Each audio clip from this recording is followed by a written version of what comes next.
like at the end of the day, you're just making your product available to more people. So even if you are looking at it from a pure sort of growth capitalistic mindset, you will be more successful if this is something that you're always keeping top of mind.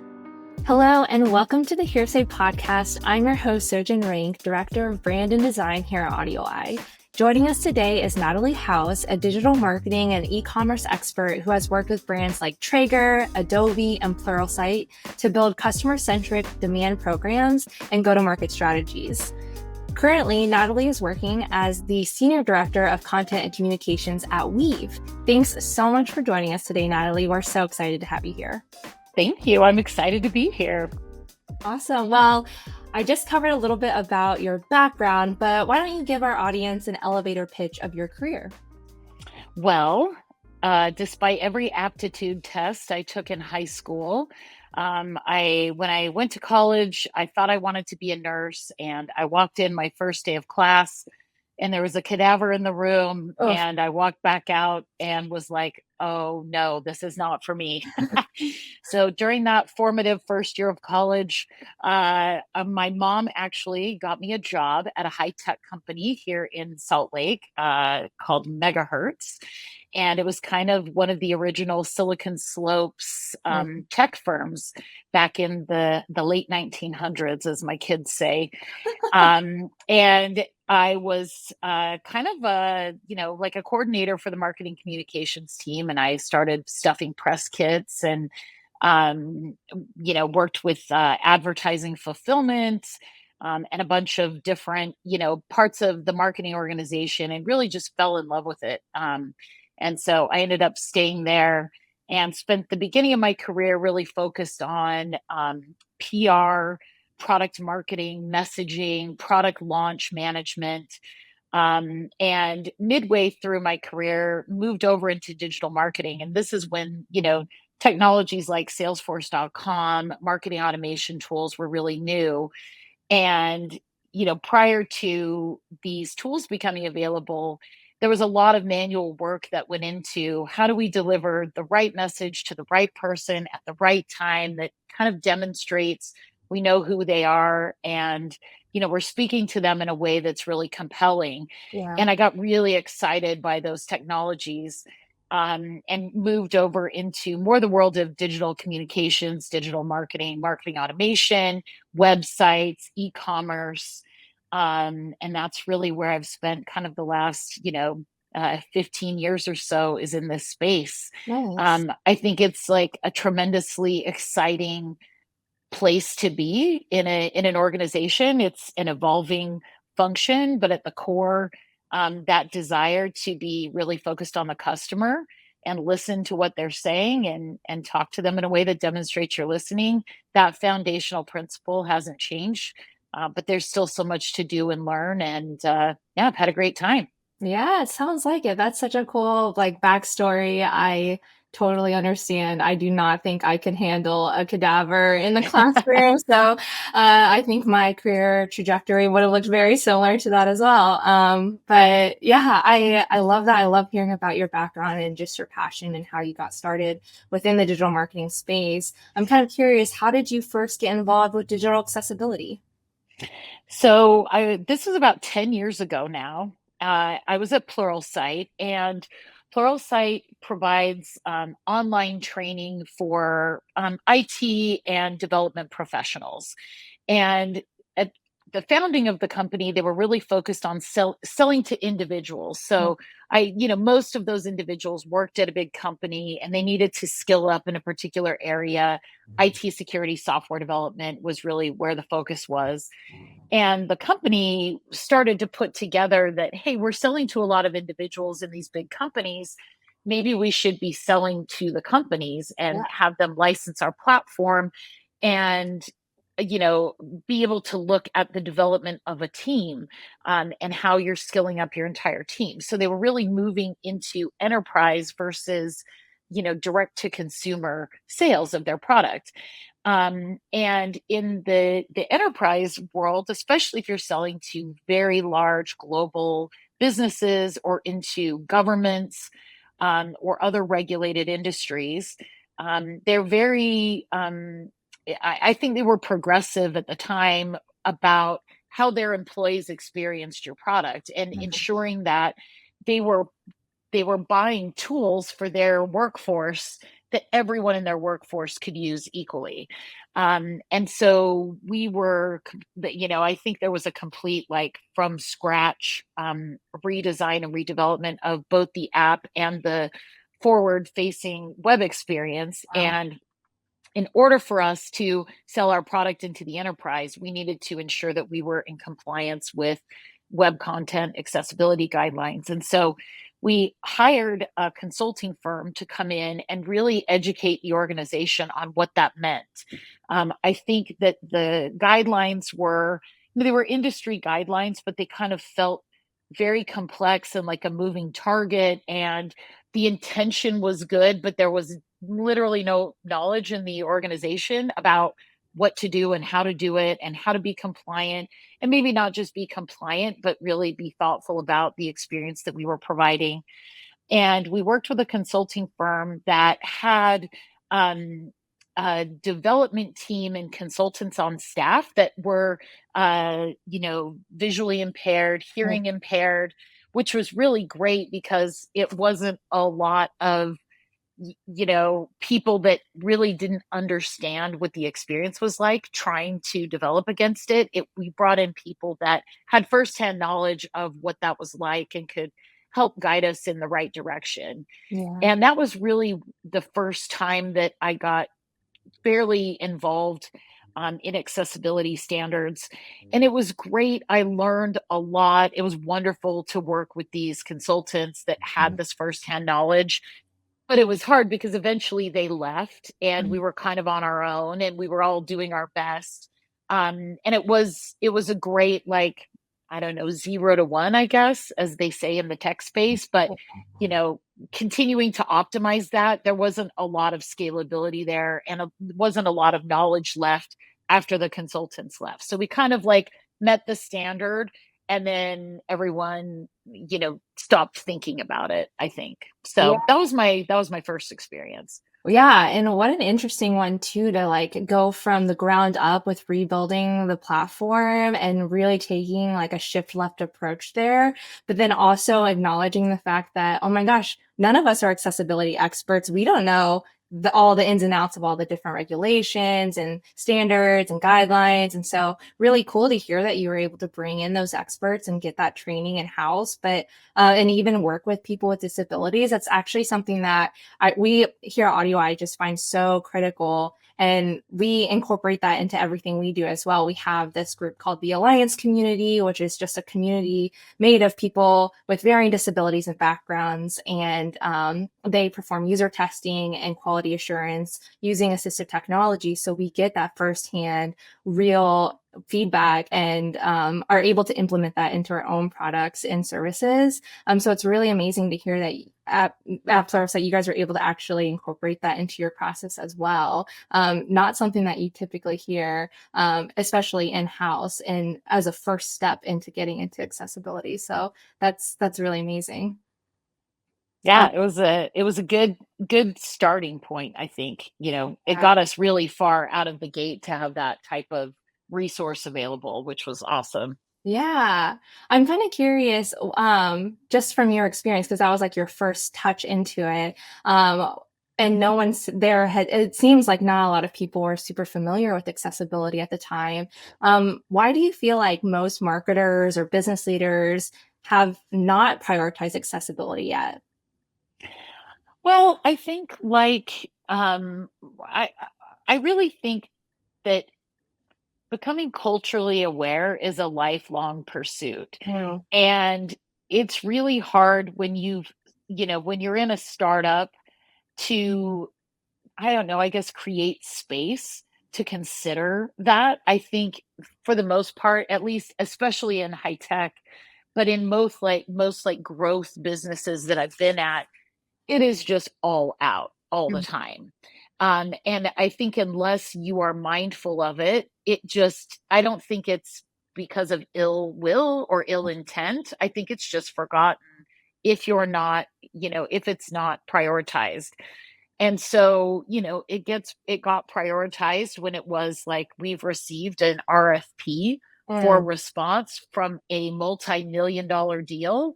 And people are like, whoa, there's this compliance or this like expectation of this customer. They won't buy our product if it doesn't meet this standard. yeah. And that's when there was a forcing function of a sale, I think, at the time.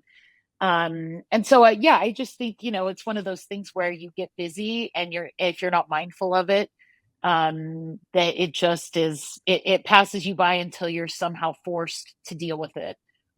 Yeah, no, you make such an interesting point, like having that driving factor, but also hearing the point that you made earlier about just being so customer centric and user centric and really that being like your driving passion. And it's interesting to like now broaden that spectrum a little bit more and think more holistically about, oh, our customers incorporate a broad spectrum of people with and without disabilities, and being able to cater to everyone's needs is so interesting, to kind of pair that with, oh, there's actually like a need, like when you are trying to get this business working on government contracts or with other education or tech companies, that being a requirement, and then that being kind of another driving force or factor into why you need to implement, is definitely interesting to kind of hear both sides of that. Yeah, when I was at Traeger, we had a different forcing function, which was that we got sued. Mm, And I think that that's something else, I guess, to keep in mind is that, there are regulations and requirements. There are laws that mhm. need to be followed. And so I actually, in preparation for this, I kind of looked up some data. I joined Traeger in 2018. And in 2018, there started to be this spike of lawsuits Oh yeah. against companies that weren't in compliance with ADA guidelines. I believe it's like Title III of the ADA guidelines that talks about accessibility online.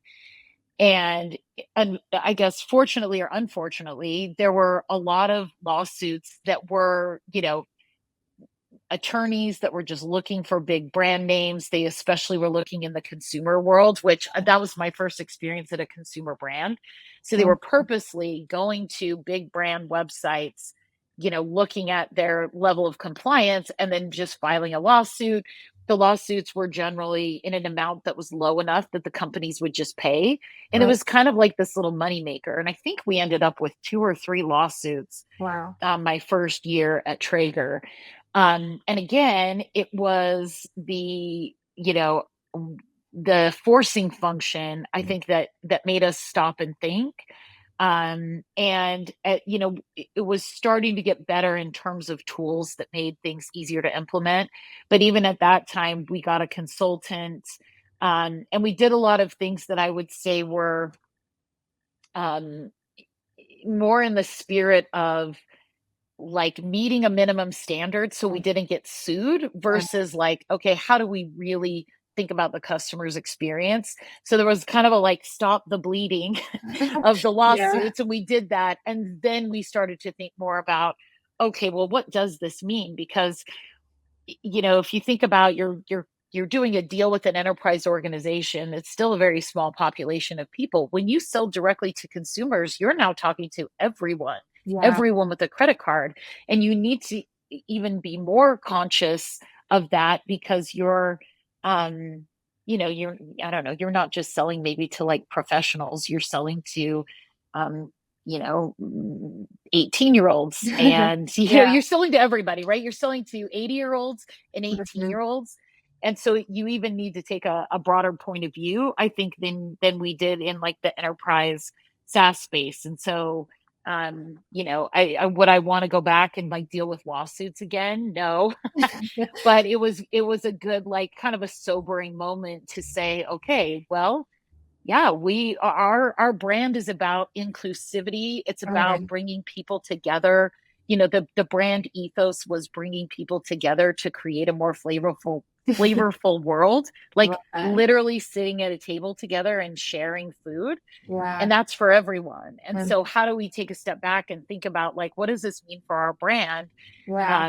and who we are? So again, it was a forcing function, but it helped us be more mindful about who we're selling. And, even if you're like, oh, this is like inclusivity and this is Right. very like, you know, touchy feely, Yeah. it sells product. Yeah. Like at the end Totally. of the day, you're just making your product available to more people. So even Absolutely. if you are looking at it from a pure sort of growth capitalistic mindset, you will be more successful if this is something that you're always keeping top of mind. Absolutely. No, I love that point. Yeah, I think the statistic is like 25% of US adults have a disability. So that's 25% of your customer base that you could be missing out on. And so, yeah, even if it's just strictly from like the financial perspective, Yep. that is absolutely a huge a return on investment if you are to like take the extra time to be more inclusive and more accessible. And so I love that you kind of called that out as like almost like it shouldn't be a happy byproduct. It should be that could and should be one of the primary driving forces. But it's good to hear that like regardless of which direction or starting like force like it came from, you were still able to come to that end conclusion of like, and this is really for the end user, and it also supports business, and it also mitigates risk, and it also improves our product for more people. So it's really interesting to see how, regardless of where you start or where that starting point is, you kind of come to a similar ending point, if that makes sense. Yep. No, I'm kind of curious too. You had mentioned, bringing in consultant, sorry, at both Pluralsight and at Traeger. And I'm kind of curious for you to share a little bit of insight into what that approach was like. What were some of the benefits there? But then also maybe did you find any areas that were maybe lacking from a business perspective? It sounds like once they left Pluralsight, you maybe kind of felt a little like left high and dry, like, okay, now what? But are there any other kind of points of feedback or insights that you could share with us on working with the consultative approach? Yeah, I think there were multiple things. I think there was again, regulatory guideline. Most of us aren't attorneys and Sure. most of us aren't, you know, able to. I'm sure with AI, generative AI models now, this would be a lot easier. But at the time, it was helping us really like demystify the regulation and Mm, the law and help us understand best practices in terms of compliance. And helping us, I think, well, like there's the details of things, but I think it really helped us up level. Like, well, what is the journey that your customer is on, and how do you ensure that anyone can go down that journey? And so I think there was a lot of thought around, there's some basic things like readability or mm, having captions on videos or contrast of colors. And like there were things that we had thought about, but we hadn't thought about things like, well, when someone lands on our website and they want to shop, how easy is it for them to find where to shop? And mm, then how, if we want them to buy or to see,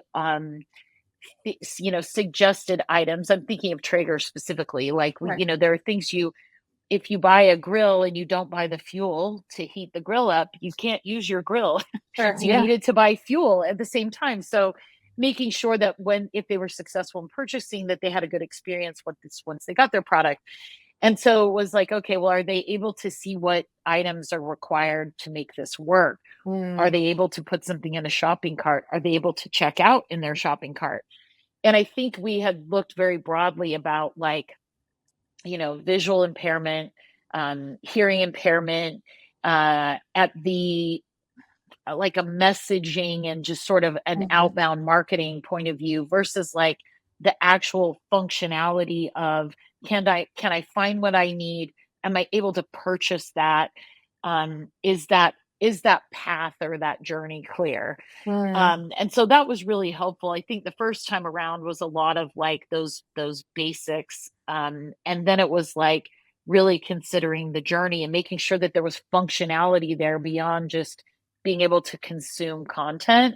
mm, And I think now at the company I'm at now, again, like we're now 10 years later, the technology's sure. changed a lot. I personally think that like I'm a Gen Xer. I think millennials and Gen Z, the people on our teams that are building these things now, are much more culturally aware. I Correct. think the tools are a lot different than they were. And so we're launching a new app. It's been in beta since April of this year, and we're getting ready to launch it in a couple weeks. And from the ground up, um, not just the app experience, but the purchase experience, the training, Mhm. the onboarding experience, the ongoing training, the product utilization, all of that has been considered with not just sort of visually impaired, hearing impaired. It's now, we're considering things like, well, how do different people consume, how do they want to learn? How Mm, can we make our training more effective? Like, I think everything yeah. was one experience. And again, when you're in a startup and you're like just trying to like get like, here is training, and now it's like we're optimizing everything. And so we're really trying to be thoughtful, not just about our product and buying our product, but um, making sure you're able to use it effectively, making sure that you're ongoing training, and that anytime you interact with our brand, that we're being really thoughtful about what that interaction looks like.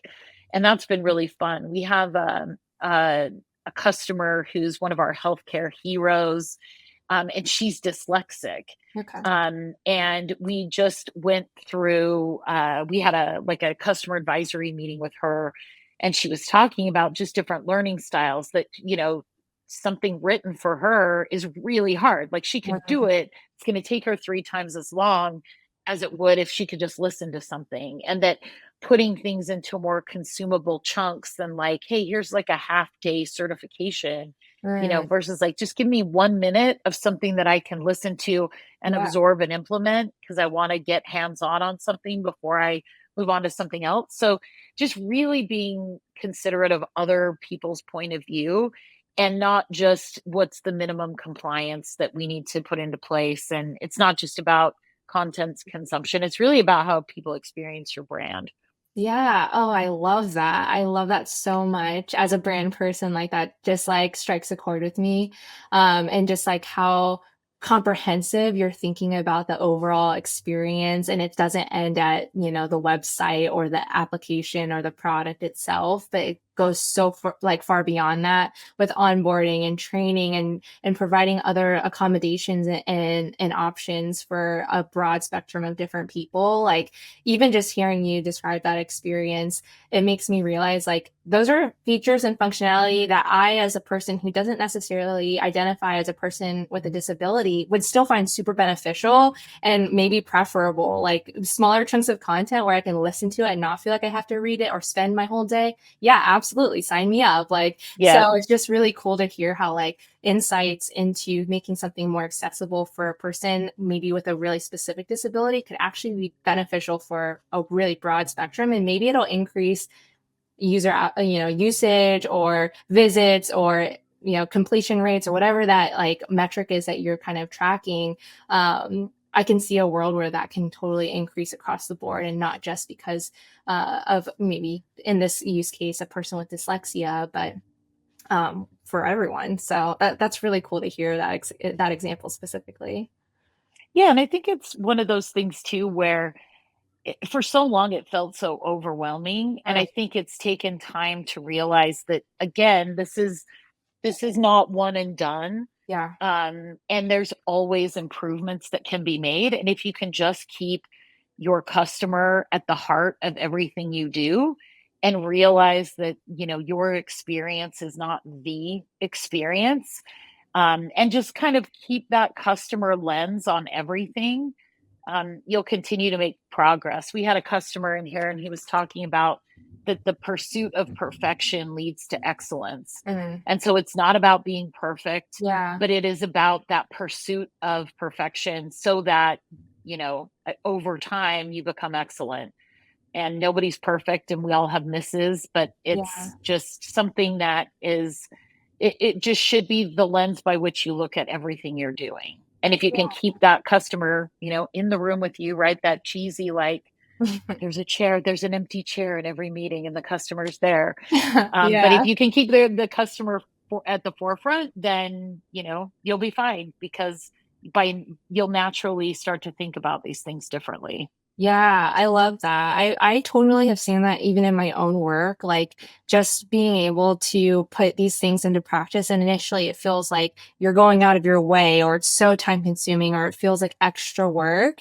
And then as you continue to develop and grow in your career and continue to do projects like that, all of a sudden it becomes second nature. It becomes a part of the process. And it becomes quite natural. And you can't imagine doing your projects out any other way. Like, for instance, with our podcast, we would never post a podcast without having transcriptions, or post any videos without the captioning. And that's just like a part of like the process now. We would never not do that. And so I love the way that you kind of describe that, as like it just is enhancing and improving the overall experience, but it's also making your process and your work changes alongside that. And I think it's for the better. Like it gives us more power and more things to like, not to put on our resume, but just like more tools in our toolkit, I guess, to like help us make better work. Yeah. There's an entrepreneur here named Susan Peterson. She owns a brand called Freshly Picked, which creates beautiful shoes and bags, and but her core customer is a new mom. Like, that Mm. is the heart of her brand.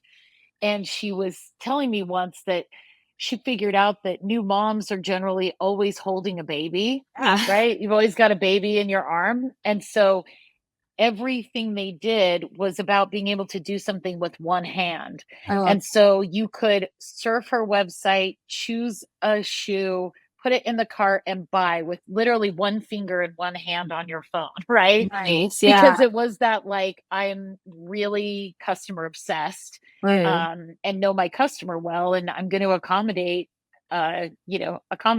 And she's a very beloved brand. I loved her brand when I had little babies. And I just thought that was a fun story of, like, yeah, just with one thumb, I can do everything. Oh yeah. No, I think that's applicable to like pretty much every disability. They've like there's like a really cool chart that breaks it down into permanent, temporary, and situational, and that fits perfectly within the situational, where there's Yep. times where you might only have one hand, and that could be more supportive for so many other people, so many other use cases.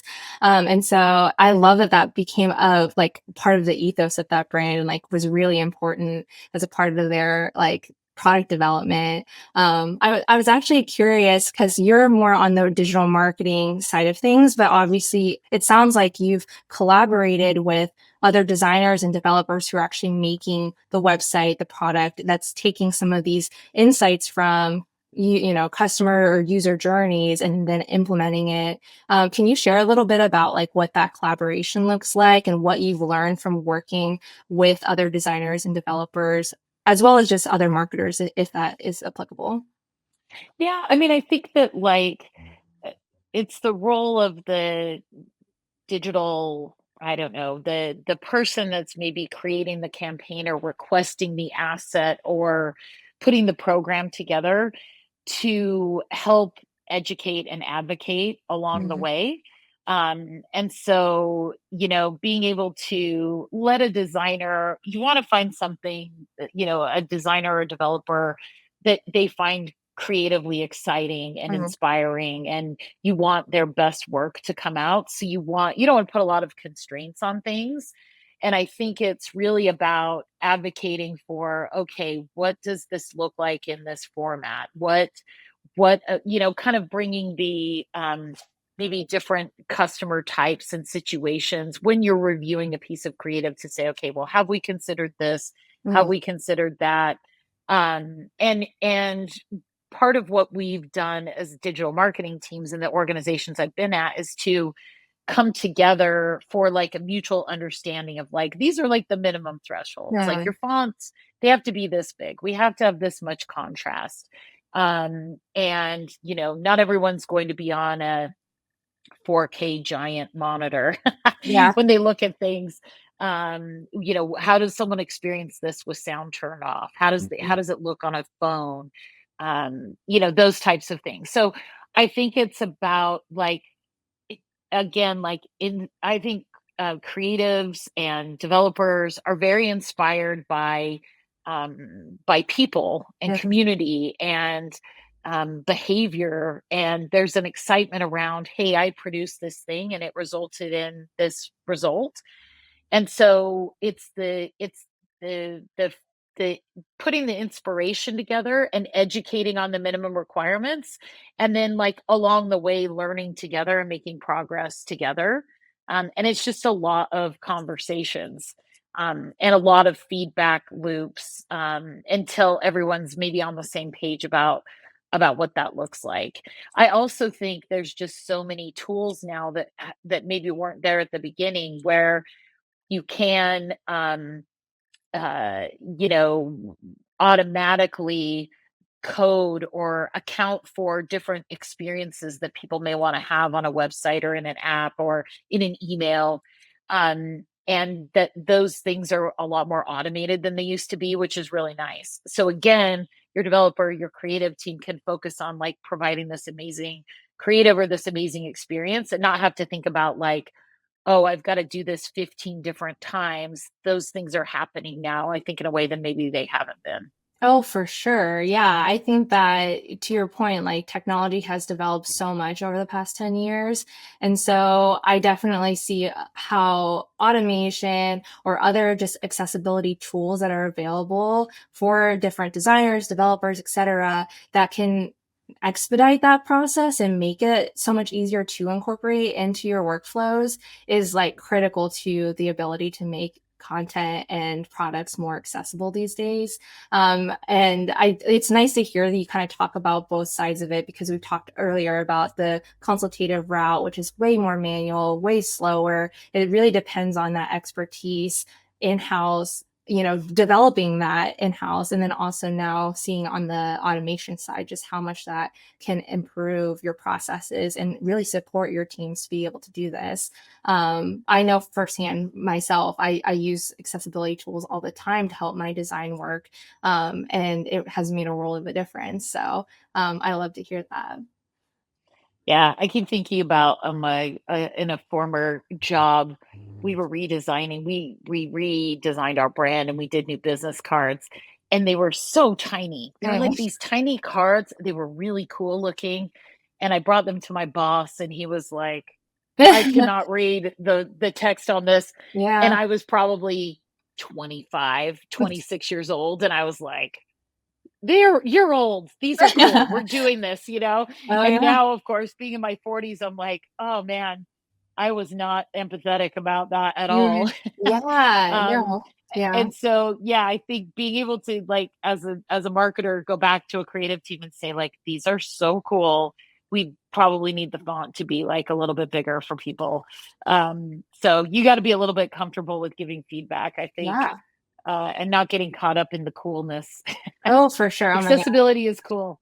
It is cool. Yeah, say it louder for the people in the back. Accessibility is so cool. And, one of the things you brought up, business cards, and one of the things I had never considered until I worked here at AudioEye was for adding Braille embossment to business cards for in-person events. And with COVID and going kind of virtual for a while, it wasn't really necessary, but we brought them back, and it is seriously such a cool statement piece. Even if you aren't someone who's blind who knows how to read Braille, just the experience alone of being like, wow, you guys really thought of everything. You were really trying to be so much more inclusive than just like even a larger text on a business card, which is critical, right? Like to have the information, being able to read that and consume that. But to take it a step farther, even by adding Braille, was something that I'd never seen before until I worked here, but I absolutely loved. Yeah, and kids notice these things. Like, I Mhm. think part of this is just maybe as individuals, not even in our roles as professionals. We're raising the next generation of people that will build products for us and Yeah. change our lives with technology. And so, yeah, my we just went on a trip, and my kids were noticing the braille everywhere, in the Yeah. elevator, outside the hotel room, on the airplane. And so we chatted about that, like, oh, what would that be like to try and find your hotel room, and could you do it? Was there braille everywhere? And I think it's great to just be mindful, be aware, have these conversations so that, everyone is a little bit, a little bit better than I was when I was in my 20s and rolling my eyes at my boss who had 45-year-old eyes. No, totally. I love that. That's so cool. And I'm kind of curious, just kind of as we're talking, either for the future generation of people who are creating online content and online products, to even just people today who are fellow like marketing leaders. What's some advice that you'd like to share about digital accessibility and how to prioritize it? I think it goes back to all roads lead back to having the customer at the center of everything that you do Mm, and making sure that you are constantly thinking about your customer, putting your customer at the forefront. Our jobs as digital marketers, and technology comes and goes, trends come and go, algorithms change, ways people purchase will change. Like everything is going to change, which is exciting, and that's what keeps our jobs interesting. mm. But what doesn't change is that, we're humans at the center of things. And one of my favorite quotes is from a 60s era advertising executive named Howard Gossage. And he said, people don't read ads, people read what interests them. And sometimes that's an ad. And our job as marketers and as professionals is to educate, to add value, to entertain, to surprise, to delight, to provide people with an experience. And if you think about what you're producing in that way, where am I adding value? Am I educating? Am I entertaining?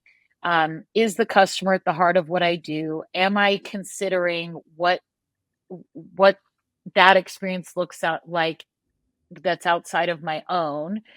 Um, you will produce programs, deliver experiences that meet the moment in terms of trends, Mm, but also will sell a product, um will create affinity for a brand. At the end of the day, like the best way for someone to discover your brand is through a referral from an advocate for your brand and an evangelist for your brand. And if you think about that, you want to create evangelists, you're just opening up your audience bigger and bigger for every great experience that you provide. And so, your content, your programs, your digital experiences, your face-to-face interactions, all of those things, if the customer's at the heart of it, you'll win, mm. and we'll get better. We'll continue to make progress. I've been in this for over 25 years, and it's night and day from where we started. Yeah. And even in the last 10 years, the world of accessibility has changed so much. And I think if the next generation of folks don't think of this as, well, I have to do this, or I'm going to get sued, or I have to do this so that we can like get this deal over the line.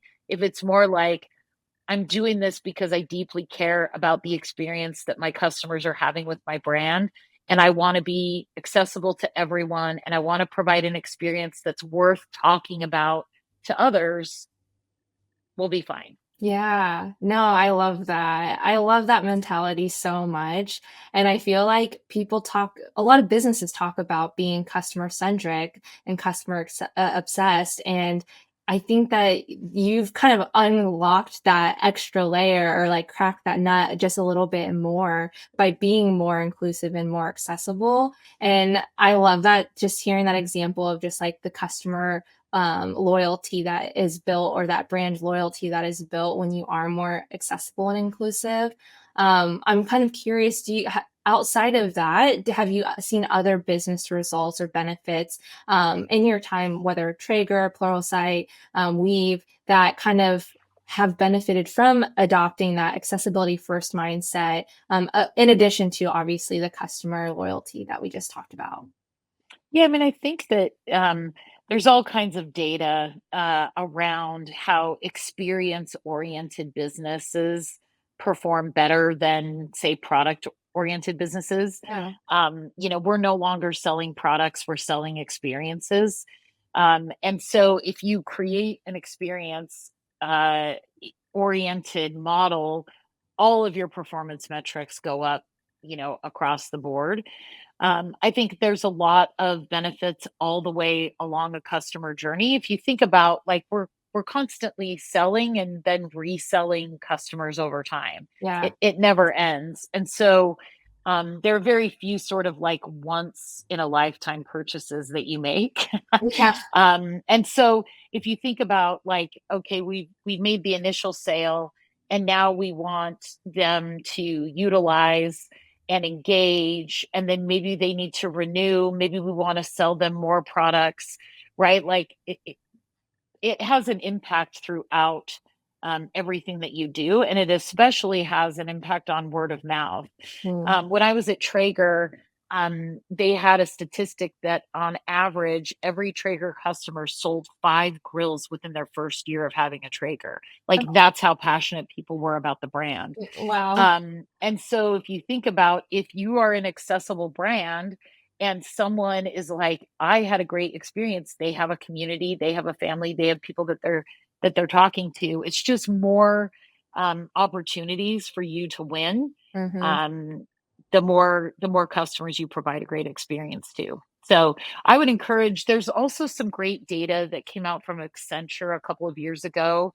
There's great Adobe and Forrester have great research on being an experienced brand. Yeah. But the Accenture data that came out was saying that, it used to be that you would compare, say, an airline to an airline. Mm. Well, now consumers are comparing your brand to the best experiences they have anywhere. So they may Yeah. be comparing your grill company to Delta Airlines or Airbnb, Sure. and they're picking pieces from great experiences and then holding your brand to that bar. Yeah. So, I think it's a great idea to go out and look for, like, and even consider in your own life, what are the best experiences I've had with brands and why? And how can I create that where I'm at now? Because Mhm. consumers are now like setting the bar there versus, like, it's not just you versus your competitors, it's you versus the best brands in the world. Yeah. Wow. No pressure. Yeah, so to say that is like a really big task, but really, really insightful. And I love that perspective, because it does kind of light a fire in me a little bit to like want to be better, want to do more research, want to find ways to improve the overall experience across the board. Because, yeah, looking at these big global brands, they have tons of resources to like put towards perfecting the experience and trying to differentiate and make it memorable, and without having to try to totally reinvent the wheel, learn and draw insights from those experiences and find ways to make that unique to your own company and your own business. Yeah, that's a really cool tip. I like that a lot. Um, and zooming out just a little bit further, I'd love to hear just like maybe 1 to 2 marketing or business trends that you personally are just excited about for 2025. If I don't say AI, am I even alive? um, I think there's a AI. Obviously, I think generative AI tools Mm. are making digital marketers a lot more efficient. Mm. I think, as anyone who's managing digital channels knows, like, the expectation is that you're everything everywhere all at once, and the demand for content is it just is never ending. It's relentless. And so being able to use generative AI tools to take content and reproduce that in different formats in different ways. We have a podcast, and we're able we're not trying to build like the biggest podcast audience in the world, but we are able to sort of self serve as a marketing team, as a content team, without a creative resource to edit videos, cut them up, add transcriptions, utilize that video in all kinds of places, take the video, transcribe it, turn it into more of a blog post or an article.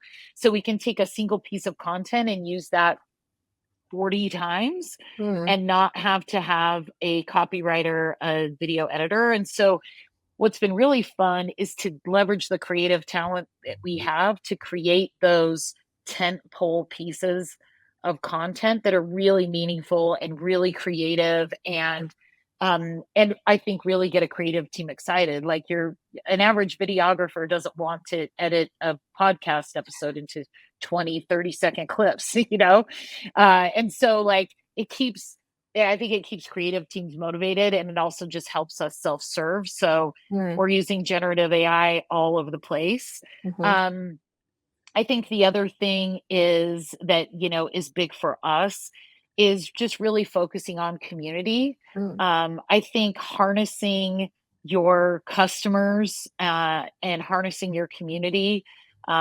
is again, that sort of word of mouth or creating brand ambassadors wherever you can. There's just a huge amount of opportunity there, and I think we all know that social selling and influencer marketing is, this isn't anything new. I think it just continues to become more important. And so, yeah, looking at AI, looking at opportunities and platforms to help build brand ambassadors and community are really what we're focused on going into 2025. I love it. That's so great. Well, Natalie, thank you so much for joining us. This has been so wonderful. Thank you. For all of our listeners out there, thank you for joining us. Be sure to check out our additional HearSay episodes and head to AudioEye to learn more about how to create more accessible online experiences. Thanks so much for listening, and we'll see you guys next time. HearSay is produced by Sojin, Mike Barton, Mariella Paulino, and Missy Jensen, edited by Alex Dorrier. If you enjoyed this podcast and don't want to miss future episodes, subscribe to our YouTube channel. Thanks for joining us. We'll see you next time.